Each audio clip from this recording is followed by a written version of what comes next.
ध्यान दें, पिछले क्लास बताया गया था आपको मानव जन्म के संबंध में। माने स्पर्मेटोजेनेसिस कैसे होता है, माने फॉर्मेशन ऑफ स्पर्म्स, और ओवा का फॉर्मेशन बता दिया गया। दोनों सामान्य रूप से क्या कहते हैं, युग्मक जनन या गैमेटोजेनेसिस।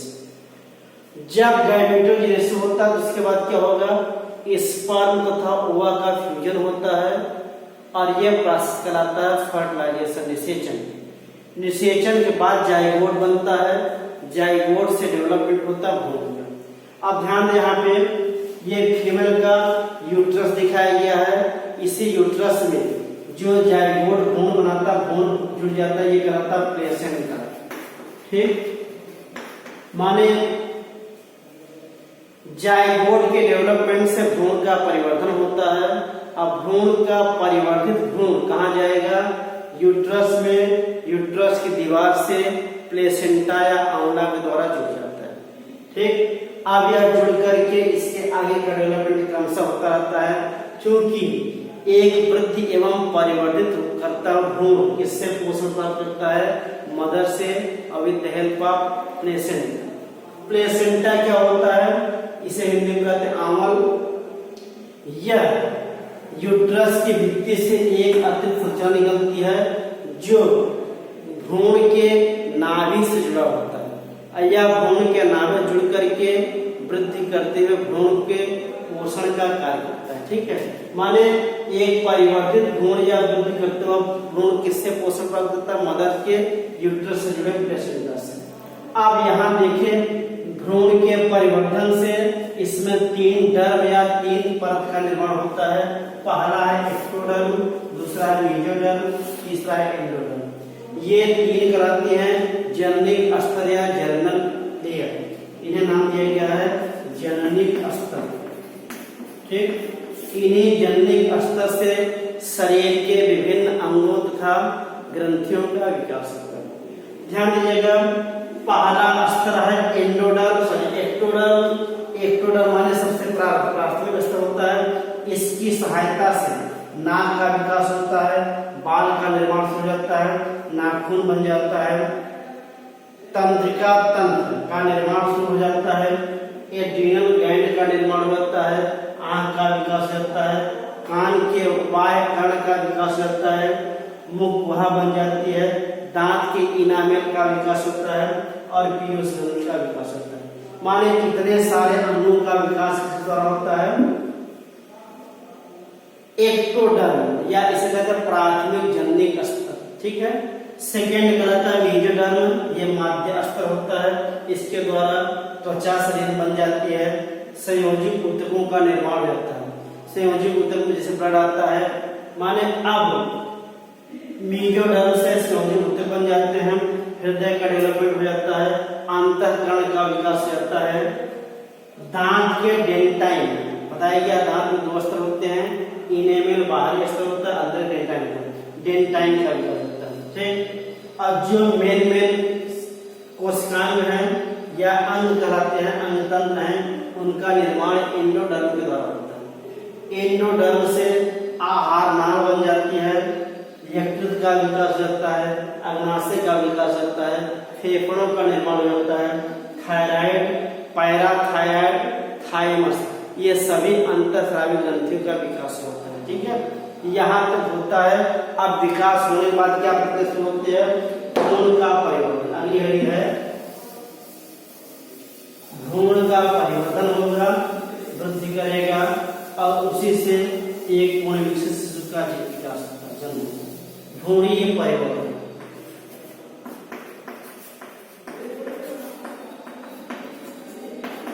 ठीक, भ्रूणीय परिवर्तन में क्या होता है,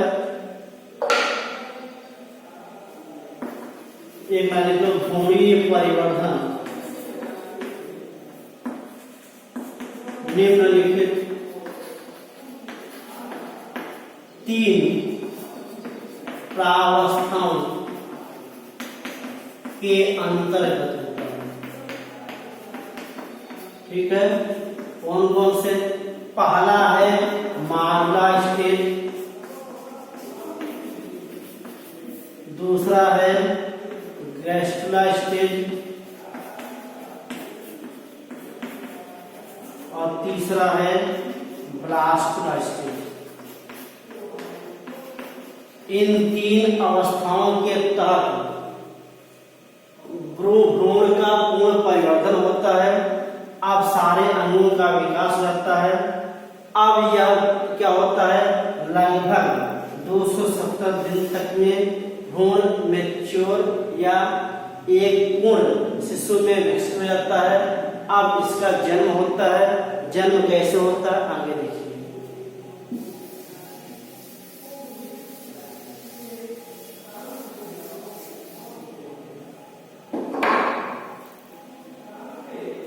लगभग 240 या 270 दिनों के बाद भ्रूण पूर्ण रूप से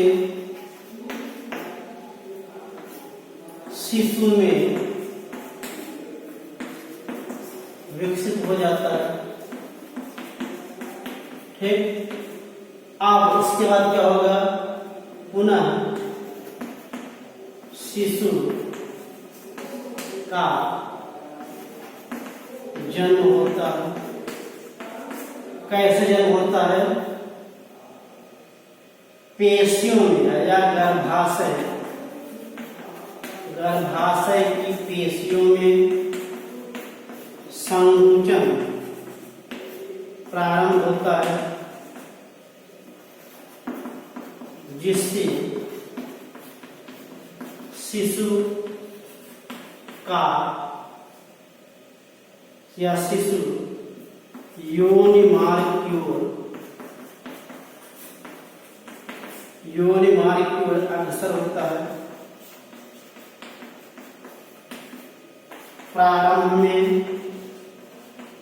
शिशु का सिर योनि मार्ग की ओर आता है तथा अत्यधिक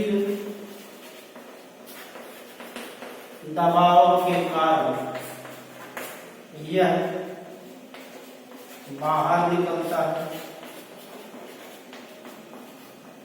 ठीक, ध्यान दीजिएगा, जब शिशु का पूर्ण विकास होता है गर्भाशय में, उस समय गर्भाशय की भित्तियों में संकुचन प्रारंभ होता है। इस समय एक हार्मोन का स्राव होता है जिसका नाम है रिलैक्सिन हार्मोन का स्राव होता है। यह हार्मोन गर्भाशय या कह लीजिए यूट्रस की भित्ति में संकुचन क्रिएट करता है, उत्पन्न करता है, जिससे अब यह शिशु अग्रसर होता है वेजाइनल वे माने योनि मार्ग की ओर। इसका सिर पहले बाहर निकलता है। उस समय सबसे पहले होता है क्या है, एमनियोटिक फ्लूइड। ये जो है एमनियोटिक मेम्ब्रेन होता है। ठीक, यह कह लीजिए पहले होता है क्या है, एमनियोटिक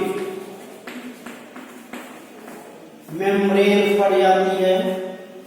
इससे एमनियोटिक फ्लूइड का स्राव होता है और इसे कहते हैं ब्रेकिंग ऑफ वाटर। ये प्रश्न आता है ब्रेकिंग ऑफ वाटर या ब्रेकिंग वाटर।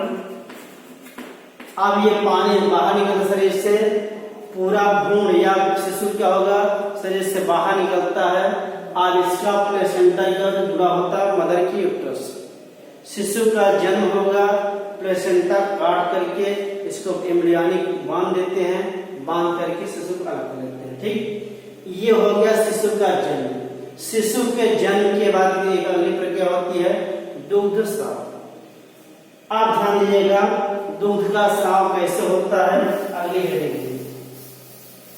शिशु के जन्म के तुरंत बाद मदर के शरीर में प्रोलैक्टिन हार्मोन्स का स्राव होता है। प्रोलैक्टिन हार्मोन्स क्या करता है,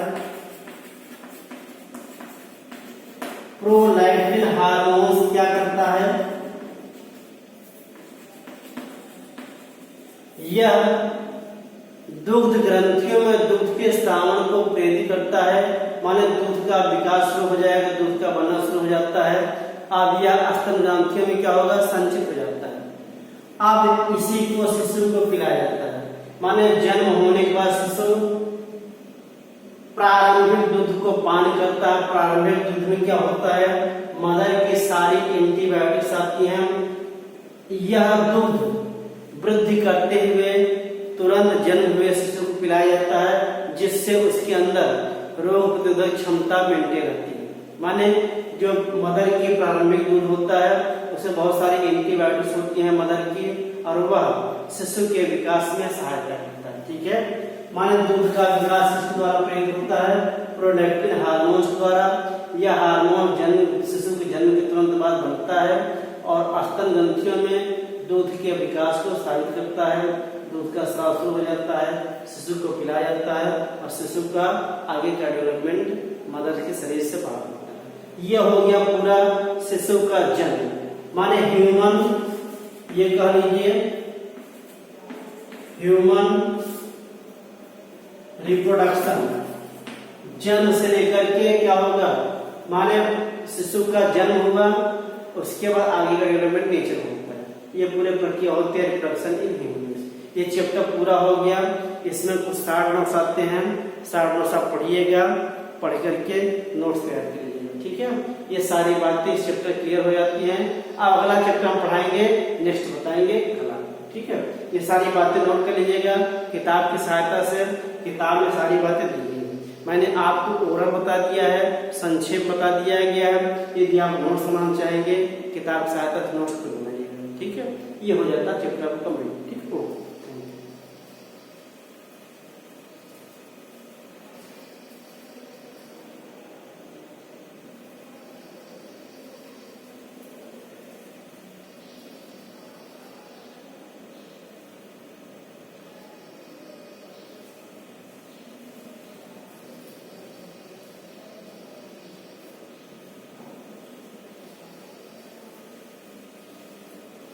अब ध्यान देखिए कि यदि मानव जनन से 2 से 5 नंबर क्वेश्चन आता है, संक्षिप्त टिप्पणियां है कई बार। जनन क्या होता है, जनन कितने प्रकार होता है। मनुष्य में कई बार पूछा गया है लैंगिक जनन क्या होता है, क्योंकि मनुष्य एक क्या है, पूर्ण विकसित प्राणी होता है, सबसे डेवलप्ड प्राणी कहा जाता है, कह लीजिए इसको। इसमें केवल लैंगिक जनन होता है, अन्य जनन नहीं होता है। कुछ छोटे जंतुओं में या सूक्ष्म जीवों में अलैंगिक वर्धी जनन होता है, लेकिन मनुष्य में इस प्रकार जनन कुछ नहीं पाया, केवल लैंगिक जनन होता है। लैंगिक जनन में क्या होता है, पहले बनेगा नर युग्मक, मादा युग्मक का निर्माण होता है। नर युग्मक को शुक्राणु कहा जाता है और मादा युग्मक को नर कहते हैं। ठीक, दोनों क्या होता है, फ्यूजन होता है, जाइगोट बनता है, जाइगोट डेवलपमेंट होता है, फिर क्या बनेगा, भ्रूण बनता है। माने संक्षेप में आप कह सकते हैं ऐसे, मेल गैमीट इसको कहा जाता है स्पर्म, ठीक, प्लस फीमेल गैमीट माने ओवम। ये मेल होता है, ये फीमेल होता है। स्ट्रक्चर जानते होंगे, मेल फीमेल हो गया, दोनों का फ्यूजन होगा, क्या बनेगा, जाइगोट। यह प्रक्रिया कराती है fusion of male and female gametes is known as fertilisation. अब इससे क्या बनेगा, जाइगोट। जाइगोट से क्या बनता है, एम्ब्रियो।